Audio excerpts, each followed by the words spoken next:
ये कहानी एक बच्चे की है जिसकी एक दुर्घटना में आंखें चली जाती हैं, लेकिन आंखें जाने के साथ उसकी कई इंद्रियां एक्टिव हो जाती है और अब वो उन आम इंसानों से भी खतरनाक है जो देख सकते हैं और लोग उसे डेयर डेविल के नाम से जानते हैं। डेयर इसलिए क्योंकि वो डरता नहीं है और डेविल इसलिए क्योंकि वो हर एक मुजरिम के लिए एक डेविल की तरह है।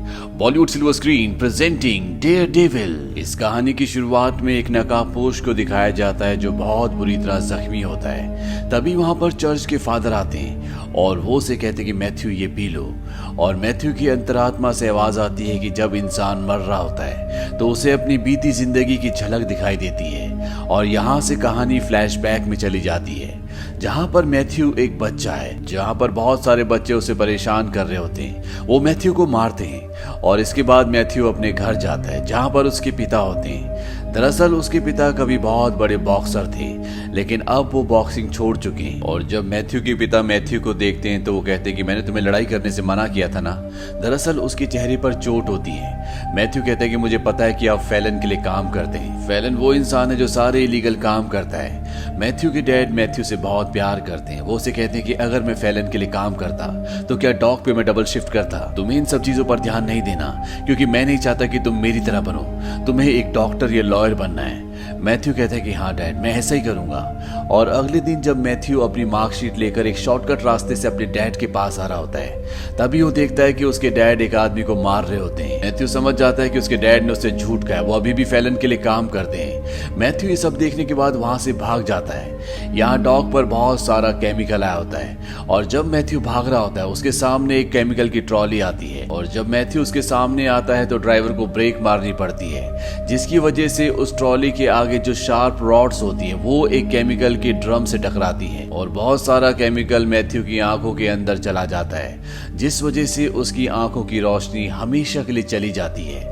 इस बात से मैथ्यू के डैड को बहुत बड़ा सदमा पहुंचता है। वो अपने बेटे मैथ्यू से माफी मांगते हैं। मैथ्यू ने माफ कर देता है और इसके बाद मैथ्यू के डैड एक बार फिर से बॉक्सिंग प्रैक्टिस करना शुरू कर देते हैं और वो लगातार कई फाइट्स जीतते हैं। वही मैथ्यू की आंखें चली गई हैं, उसे हर रोज स्ट्रगल करना पड़ता है। लेकिन मैथ्यू की आंखें जाने के साथ उसके पास जो 4 और इंद्रियां थी उनमें एक अजीब सी शक्ति आ गई। उसे अपने आसपास हर एक आवाज, हर एक चीज महसूस होने लगी।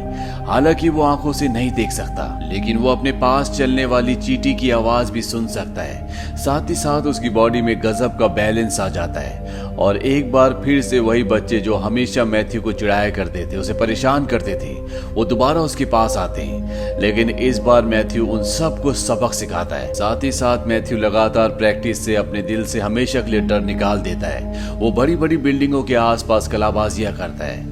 अब एक दिन जब मैथ्यू के डैड का बॉक्सिंग मैच होता है, उनके पास फैलन आता है और वो उन्हें कहता है कि आज का मैच तुम्हें हारना होगा। हालांकि मैथ्यू के डैड मना कर देते हैं, लेकिन फैलन उन्हें कहता है कि तुम्हें अपने बच्चे के बारे में सोचना चाहिए। अगर तुम इस मैच को हारोगे तो बदले में तुम्हें काफी पैसे मिलेंगे। और मैथ्यू के डैड इस बात के लिए अग्री हो जाते हैं। और मैच के दौरान जब वो हार रहे होते हैं तभी वहां पर मैथ्यू भी आ जाता है और वो अपने डैड को कहता है कि कम ऑन डैड, आप हार नहीं सकते। और अपने बेटे की आवाज सुनने के बाद मैथ्यू के डैड उठते हैं और एक ही पंच में दूसरे बॉक्सर को नॉकआउट कर देते हैं। इस बात से फैलन नाराज होकर वहां से चला जाता है। वही मैथ्यू अपने डैड का बाहर इंतजार कर रहा होता है। तभी उसे एहसास होता है कि उसके डैड के साथ कुछ गलत हो रहा है। वो भागता हुआ बैक स्ट्रीट पर जाता है और वो देखता है कि उसके डैड की मृत्यु हो चुकी है। दरअसल फैलन के लोगों ने उसके डैड को मार दिया होता है। उसकी डैड की बॉडी के ऊपर एक गुलाब का फूल भी होता है। अपने डैड की मृत्यु से मैथ्यू को बहुत दुख होता है और वो अपने डैड से वादा करता है कि वो कमजोरों की, बेसहारों की, मजबूर लोगों की हमेशा मदद करेगा, उन्हें इंसाफ दिलाएगा। हालांकि खुद उसके डैड को कभी इंसाफ नहीं मिल पाया, उनके कातिल का कभी कुछ पता नहीं चला।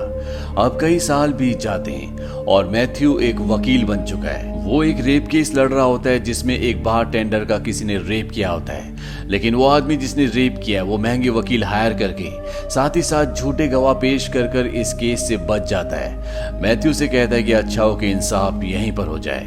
वो आदमी वहां से निकल जाता है। मैथ्यू अपने घर पर जाता है और अब वो अपनी नकाबपोश वाली ड्रेस पहनता है और उस जगह पहुंच जाता है जहां पर वो आदमी अपने आदमी के साथ पार्टी कर रहा होता है। हालांकि मैथ्यू अंधा है, लेकिन वो हर एक छोटी से छोटी आहट को सुन सकता है। उसे पता है कि कौन कहां पर है, कहां पर क्या क्या चीजें रखी हुई है, और अपनी इन सभी सेंसेस को यूज करके यहाँ पर जितने भी क्रिमिनल्स होते हैं सबको सबक सिखाता है। लेकिन वो रेपिस्ट यहाँ से भागने में कामयाब हो जाता है। मैथ्यू उसका पीछा करता है और एक बार फिर से उसे पकड़ लेता है, लेकिन इससे पहले कि मैथ्यू उसे सजा देता, वहां से एक मेट्रो ट्रेन गुजरती है और मेट्रो ट्रेन की आवाज वो बर्दाश्त नहीं कर पाता और इस बात का फायदा उठाकर रेपिस्ट उसके सिर पर गन तान देता है। और यहाँ पर हमें समझ में आ जाता है कि अगर मैथ्यू के पास कुछ शक्तियां हैं तो उसकी कुछ कमजोरियां भी हैं। लेकिन इससे पहले कि रेपिस्ट उस पर गोली चलाता, वो उस रेपिस्ट को रेलवे ट्रैक पर गिरा देता है और तभी वहां से एक ट्रेन गुजरती है जिससे उसकी हत्या हो जाती है। और इस तरह से मैथ्यू उस औरत को जिसका रेप हुआ था उसे इंसाफ दिलाता है। मैथ्यू के वहां से जाने के बाद वहां पर पुलिस आती है और वो समझ जाती है कि ये काम डेयर डेविल का है। दरअसल मैथ्यू को पूरा शहर डेयर डेविल के नाम से जानता है और जब भी डेयर डेविल कोई काम करता है तो वो वहां पर अपना मार्क बनाकर चला जाता है ताकि लोगों को पता चल सके कि ये डेयर डेविल का काम है। अगली सुबह मैथ्यू चर्च के पादरी के पास जाता है। वो अपनी गुनाहों की माफी मांगता है। चर्च के पादरी बोलते हैं कि तुम दिन में वकील और रात में जज क्यों बन जाते हो। मैथ्यू कहता है क्योंकि मैं गुनहगारों को सजा देना चाहता हूँ। पादरी कहते हैं कि तुम ही क्यों। वो कहता है क्योंकि मैं कर सकता हूँ और मैं किसी से डरता भी नहीं हूँ। अब मैथ्यू अपने साथी वकील अपने दोस्त से रेस्टोरेंट में मिलने के लिए जाता है और तभी वहाँ पर एक खूबसूरत लड़की आती है जिसका नाम इलेक्ट्रा होता है। मैथ्यू बहाने से उसके पास जाता है, उसका नाम पूछने की कोशिश करता है, लेकिन इलेक्ट्रा उसे अपना नाम नहीं बताती और वहाँ से चली जाती है। लेकिन मैथ्यू फिर भी उसका पीछा करता है और इलेक्ट्रा को समझ में आ जाता है कि ये उसका पीछा कर रहा है। हालांकि शुरू में वो उसके अंधे होने पर उस पर सिंपैथी दिखाती है, लेकिन जब इलेक्ट्रा वहां से जा रही होती है तो मैथ्यू उसका हाथ पकड़ लेता है और अब मैथ्यू के बीच में और इलेक्ट्रा के बीच में एक फ्रेंडली फाइट होना शुरू हो जाती है। इलेक्ट्रा भी फाइट में बहुत शार्प होती है, लेकिन वो मैथ्यू के स्किल्स देखकर इम्प्रेस हो जाती है कि कैसे एक आदमी जो देख नहीं सकता वो इतना शार्प हो सकता है। और अब इलेक्ट्रा उसे अपना नाम बता देती है और इन दोनों के बीच में दोस्ती हो जाती है। इलेक्ट्रा मैथ्यू से पूछती है कि तुम ये सब कैसे कर लेते हो। मैथ्यू कहता है कि एक बस्ती में पले बड़े अंधे बच्चे को वक्त सब कुछ सिखा देता है। वो इलेक्ट्रा से पूछता है कि तुम्हें फाइट किसने सिखाई। वो कहती है कि मेरे डैड ने 5 साल की उम्र से मुझे सभी कलाओं का प्रशिक्षण दिया ताकि मैं स्ट्रांग बन सकूं।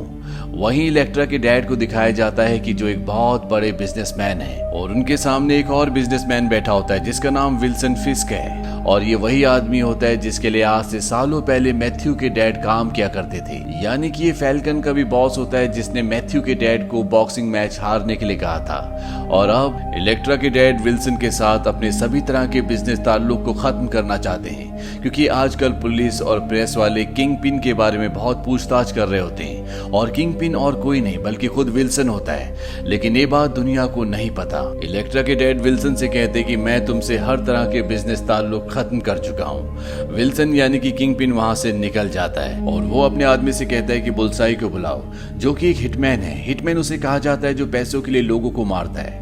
वहीं इलेक्ट्रा एक बार फिर से मैथ्यू से मिलने जाती है और मैथ्यू उसे अपनी फेवरेट जगह पर ले जाता है जहां पर बचपन में वो प्रैक्टिस किया करता था। वहां से चांद बहुत खूबसूरत दिखता है। ये दोनों एक दूसरे के साथ अच्छा वक्त बिताते हैं। इलेक्ट्रा कहती है कि मैं जाना चाहती हूँ। मैथ्यू कहता है कि अभी मत जाओ क्योंकि बारिश होने वाली है। इलेक्ट्रा कहती है कि ऐसा कुछ नहीं होने वाला। मैथ्यू कहता है कि मुझे एहसास हो रहा है और अगले पल वहां पर बारिश होना शुरू हो जाती है। ये दोनों एक दूसरे के बहुत करीब आ जाते हैं और अब ये दोनों एक दूसरे से प्यार करते हैं। ये दोनों एक रिश्ते में हैं।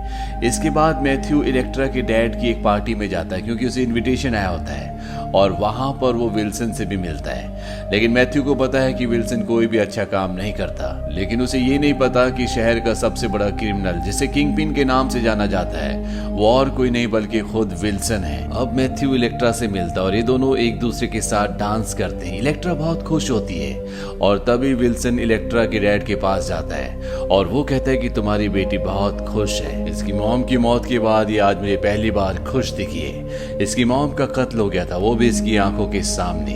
और इतिहास एक बार फिर से खुद को दोहराने वाला है। और इसके बाद विल्सन इलेक्ट्रा के डैड की जेब में गुलाब का फूल रखकर वहां से निकल जाता है। ये फूल ठीक वैसे ही फूल होता है जैसे आज से कई सालों पहले मैथ्यू की डैड की डेड बॉडी के पास था। और अब इलेक्ट्रा के डैड भी अपने लोगों के साथ वहां से निकल रहे होते हैं। इलेक्ट्रा समझ जाती है कि कुछ गड़बड़ है और वो मैथ्यू को कहती है कि मुझे जाना होगा, और वो बाहर जाकर अपने डैड के साथ गाड़ी में बैठकर चली जाती है। मैथ्यू समझ जाता है कि कुछ न कुछ गड़बड़ है। वहीं इलेक्ट्रा गाड़ी में अपने डैड से पूछती कि क्या बात है।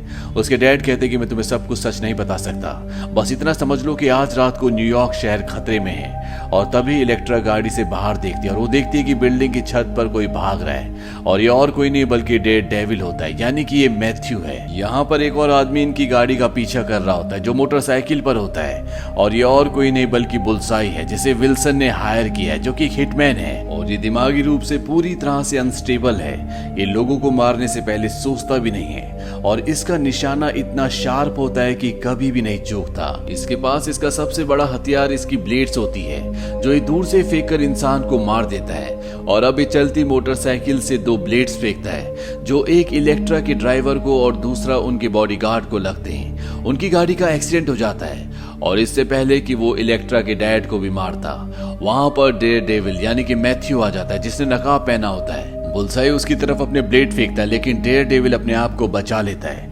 बुल्साई कहता है कि ये कैसे हो गया, मेरा निशाना कभी नहीं चूकता।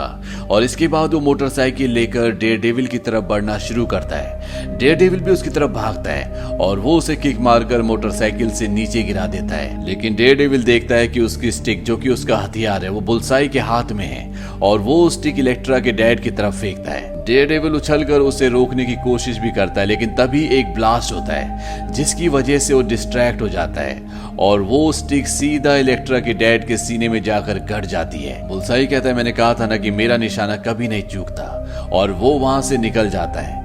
इलेक्ट्रा ने बुल्साई को नहीं देखा होता है और वो डेयर डेविल को देखती है, और उसे लगता है कि डेयर डेविल ने मेरे पिता का खून किया है। वो उस पर गोलियां चलाती है, लेकिन डेयर डेविल वहां से भागने में कामयाब हो जाता है। और अगले दिन वो मैथ्यू बनकर इलेक्ट्रा के डैड के क्रिमिनेशन में जाता है। वो इलेक्ट्रा से कहता है कि मैं तुम्हारे दर्द को समझ सकता हूँ।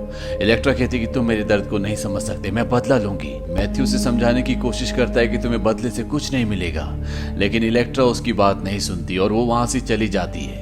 मैथ्यू जब अपने घर पर आता है तो वहां पर एक रिपोर्टर आता है। दरअसल इसे मैथ्यू की सच्चाई पता चल गई होती है कि मैथ्यू ही डेयर डेविल है, क्योंकि वो स्टिक जिस स्टिक से इलेक्ट्रा के डैड को मारा गया था, वो स्टिक उसे मिल गई होती है, और वही स्टिक उसने मैथ्यू के हाथ में भी देखी थी। वो मैथ्यू को कहता है कि इलेक्ट्रा के डैड को किंगपिन ने मारा है, और किंगपिन जब भी किसी को मारता है तो वो उसके पूरे परिवार को खत्म कर देता है, और अब इलेक्ट्रा की जान खतरे में है। वहीं दूसरी तरफ विल्सन यानी कि किंगपिन अपने आदमी बुल्साई को इलेक्ट्रा को मारने के लिए भेजता है, और अब यहाँ से मैथ्यू भी इलेक्ट्रा को बचाने के लिए निकल पड़ा है। लेकिन जब वो वहां पहुंचता है तो इलेक्ट्रा उस पर हमला कर देती है, क्योंकि इलेक्ट्रा को ये लगता है कि उसके पिता को और किसी ने नहीं बल्कि खुद डेयर डेविल ने मारा था। वो उसे बुरी तरह से जख्मी कर देती है, और जब वो डेयर डेविल के नकाब को हटाती है तो वो देखती है कि ये मैथ्यू है। वो समझ जाती है कि उससे गलती हुई है, मैथ्यू इनोसेंट है, मैथ्यू ने उसके पिता का कत्ल नहीं किया। और तभी वहां पर बुल्साई भी आ जाता है। मैथ्यू इतना जख्मी होता है कि वो उसकी मदद नहीं कर सकता, और अब इलेक्ट्रा के बीच में और बुल्साई के बीच में फाइट होती है। हालांकि इलेक्ट्रा बहुत ट्रेंड होती है, लेकिन बुल्साई उससे भी खतरनाक खूनी होता है, और वो इलेक्ट्रा का खंजर उसी के शरीर के आर पार कर देता है। तभी हेलीकॉप्टर से वहां पर पुलिस आ जाती है। बुल्साई वहां से भाग जाता है, और अब मैथ्यू इलेक्ट्रा के पास जाता है। वो उसका सर अपनी गोद में रखता है, लेकिन इलेक्ट्रा बच नहीं पाती, उसकी मृत्यु हो जाती है। और इससे पहले कि पुलिस डेयर डेविल तक यानी कि मैथ्यू तक पहुंचती, वो वहां से जख्मी हालत में निकल जाता है। वो सीधा चर्च जाता है, जहां पहुंचने के बाद वो पूरी तरह से अनकॉन्शियस हो जाता है। वहां पर चर्च के फादर आते हैं और उसे कुछ पिलाने की कोशिश करते हैं ताकि वो होश में आ जाए। चर्च के फादर मैथ्यू की असलियत जानते हैं कि वही डेयर डेविल है, और ये इस कहानी का पहला सीन होता है जहां से पूरी कहानी मैथ्यू के यानी कि डेयर डेविल के दिमाग में चल रही होती है। डेविल किसी तरह से होश में आ जाता है, और तभी यहाँ पर बुल्साई भी उसका पीछा करते हुए आ जाता है। वो फादर को चेतावनी देता है कि तुम यहाँ से चले जाओ। डेयरडेविल्स कहता है कि आप पीछे के रास्ते चले जाओ और पुलिस को कॉल करो। और इसके बाद बुलसाई के बीच में और डेयरडेविल के बीच में घमासान फाइट होती है, जिसमें डेयरडेविल बुलसाई के ऊपर पूरी तरह से हावी हो जाता है। हालांकि वो भी उसी की तरह शक्तिशाली फुर्तीला होता है, लेकिन वो डेयरडेविल के सामने टिक नहीं पाता। इसी लड़ाई के दौरान बुलसाई को ये पता चल जाता है कि तेज आवाज से डेयरडेविल की इंद्रियां काम करना बंद हो जाती है और वो एक लोहे की छड़ से वहां पर बड़ी बड़ी पाइप्स होती है उस पर जोर जोर से मारना शुरू कर देता है, जिससे डेयरडेविल कुछ नहीं कर पाता। और इसके बाद बुलसाई उस पर कई वार करता है, जिससे डेयरडेविल उसके सामने पूरी तरह से धराशायी हो जाता है। और अब बुलसाई उसे बोलता है कि विल्सन ने सही कहा था कि तुम इतनी आसानी से नहीं मरोगी। डेयरडेविल पूछता है क्या विल्सन ही किंगपिन है?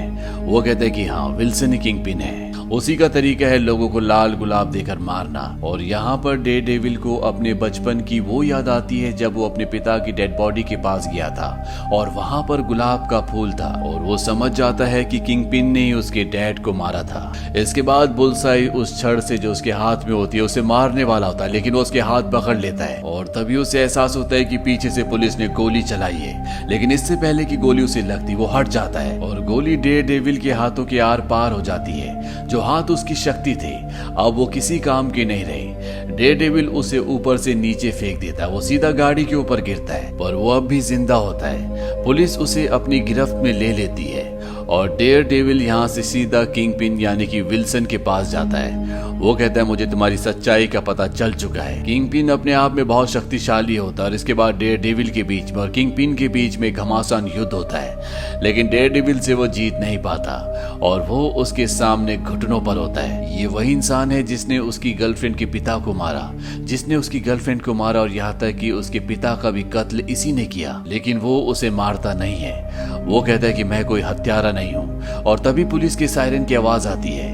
किंगपिन कहता है कि पुलिस तुम्हें लेने के लिए आ गई। डेयरडेविल कहता है कि ये मुझे नहीं तुम्हें लेने के लिए आई है, क्योंकि किंगपिन का राज खुल चुका है, मैं यहाँ से भी रेडियो सुन सकता हूँ। किंगपिन कहता है कि मैं तुम्हारा राज सबको बता दूंगा। डेयरडेविल कहता है कि तुम्हारी बात पर कोई भी यकीन नहीं करेगा। तुम क्या कहोगे कि एक अंधा वकील डेयरडेविल है? तुम क्या कहोगे कि एक अंधे इंसान से तुमने बहुत मार खाई? किंगपिन कहता है कि मैं जल्दी जेल से छूट जाऊंगा और तुमसे बदला लूंगा।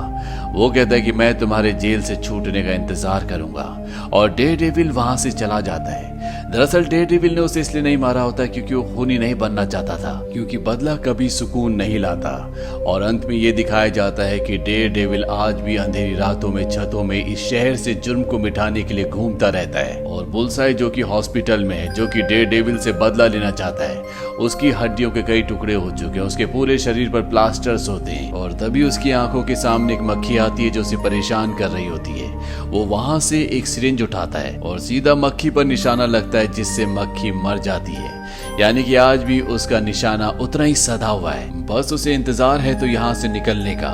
और इसी अंत के साथ ये कहानी यहीं पर खत्म हो जाती है। ये फिल्म सन 2003 में रिलीज हुई थी।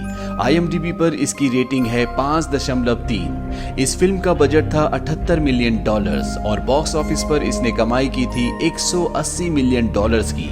उम्मीद करते हैं कि ये कहानी आपको पसंद आई होगी।